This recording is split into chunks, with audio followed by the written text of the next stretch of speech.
कल्पना करें कि आप एक पहाड़ की चोटी पर खड़े हैं, नीचे की ओर अंधकारमय और अज्ञात गहराई में देख रहे हैं। आपकी जिंदगी का मकसद क्या है? ये वही सवाल है जो नीत्शे, जिनका दर्शन आज भी हमारे सोचने का तरीका बदल देता है, आपसे पूछते। आज हम उनकी जिंदगी, सद्गुण और शिक्षा पर विचारों में उतरने वाले हैं। और विश्वास करें, नीत्शे सिर्फ जवाब नहीं देते, बल्कि सवाल ही बदल देते हैं। दर्शन और आत्मचिंतन का महत्व। जिसके पास जीने का कोई मकसद है, वह हर कष्ट को सहन कर सकता है। आप हर सुबह क्यों उठते हैं? इस बारे में जरा सोचें। नीत्शे के अनुसार जीवन का असली उद्देश्य एक ऐसा मकसद ढूंढना है जो आपको हर कठिनाई से पार करा सके। उनके लिए दर्शन वह नहीं था जो हमें आरामदेह लगे। यह उस सच्चाई को ढूंढने का रास्ता था, चाहे वह कितनी भी कठिन क्यों ना हो। और अगर आपने अपना क्यों नहीं पाया, तो जिंदगी यूं ही बिना उद्देश्य के भटक सकती है। उनका कहना था कि जीवन का असली आनंद तब है जब हम उस उद्देश्य को पकड़ें जो हमें मजबूत बनाए रखे। तो आपसे सवाल है, आपका क्यों क्या है? और नहीं, बेहतर चाय ढूंढना इस सूची में नहीं आता। जब तक आप चाय के प्रति बहुत ही गंभीर ना हो। विचार हमारे भावनाओं की छाया है, हमेशा अधिक अंधेरे, खाली और सरल।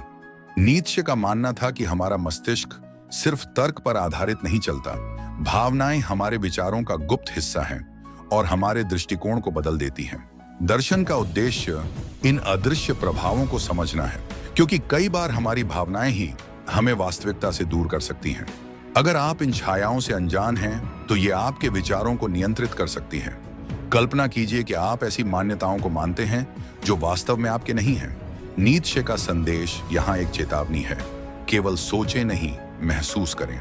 क्या कभी सोचा है कि आपको किसी चीज या किसी इंसान से इतनी नफरत क्यों है? क्या यह तर्क है या किसी गहरी भावना की छाया? जो हमें नहीं मारता, वो हमें और मजबूत बनाता है। एक क्लासिक नीत्शे कोट। सोचिए कि हर असफलता, ठुकराए जाने या दिल टूटने का उद्देश्य क्या है। नीत्शे उन लोगों की प्रशंसा नहीं करते थे जो कठिनाइयों से टूट जाते हैं, बल्कि उन लोगों की करते थे जो जीवन की हर चुनौती को लेकर और मजबूत बन जाते हैं। तो अगली बार जब आप संघर्ष में हों, याद रखें, नीत्शे का मानना था कि आप सिर्फ संघर्ष नहीं कर रहे हैं, आप बदल रहे हैं, आप खुद को और मजबूत बना रहे हैं। महसूस हो रहा है? यह है असली विकास। बस एक चीज है, अगर कोई रिश्ता आपको बार बार सवाल करा दे, तो नीत्शे भी शायद सलाह देंगे कि थोड़ी दूरी बना लें। प्यार में हमेशा कुछ पागलपन होता है, परंतु पागलपन में भी कुछ तर्क होता है। नीत्शे ने प्यार, जुनून और महत्वाकांक्षा जैसे भावनाओं की ताकत को समझा। चीजें जो हमेशा तर्क संगत नहीं होती, लेकिन हमें प्रेरित करती हैं। उनके अनुसार प्यार केवल एक भावना नहीं थी, बल्कि एक परिवर्तनकारी शक्ति थी। यह अराजक था, लेकिन उस अराजकता में भी उद्देश्य था। अगर वो क्षण जब आप पूरी तरह नियंत्रण से बाहर महसूस करते हैं, वास्तव में वही है जो आपको और मजबूत बनाते हैं, अधिक सक्षम बनाते हैं। नीत्शे कहते हैं कि अपनी गहरी भावनाओं को गले लगाना ही असली विकास है। कितनी बार आपने किसी चीज या किसी के लिए ऐसा कुछ किया है जो तर्क संगत नहीं था? नीत्शे कहते, अच्छा किया, इसका मतलब है आप जिंदा हैं। जो हो वही बनो। यह नीत्शे का सबसे ताकतवर विचार है, जो हमारे शिक्षा और सीखने के तरीके को चुनौती देता है। उनके अनुसार शिक्षा का उद्देश्य किसी और का रास्ता अपनाना नहीं है, बल्कि अपनी आवाज, अपनी पहचान को ढूंढना है। हम में से अधिकतर लोग ऐसे विषय पढ़ते हैं जो हमें शायद कभी काम नहीं आएंगे, बस किसी और की नकल करने के लिए। नीत्शे पूछते, क्या आप सीख रहे हैं कि आप क्या बनना चाहते हैं, या किसी और की तरह बनने के लिए?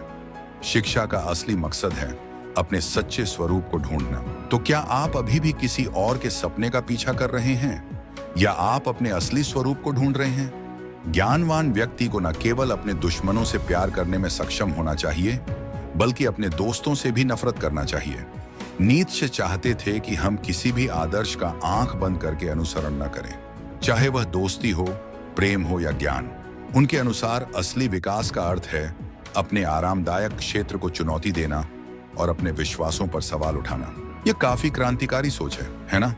नीत्शे की शिक्षा में साहस की आवश्यकता है। क्या आप अपने ही विश्वासों को चुनौती देने का साहस रखते हैं? यही असली सीख है। वैसे नीत्शे को शायद दोस्त बनाना आसान नहीं रहा होगा। हर बार सवाल पूछने पर दोस्त ही भाग जाते होंगे। निष्कर्ष, तो नीत्शे हमें क्या समझाना चाहते थे? वे हमें उद्देश्य खोजने, कठिनाइयों का सामना करने और हर चीज पर सवाल उठाने के लिए प्रेरित करते हैं। उनके अनुसार दर्शन विचारों को रटने का विषय नहीं है, ये उन्हें जीने का नाम है।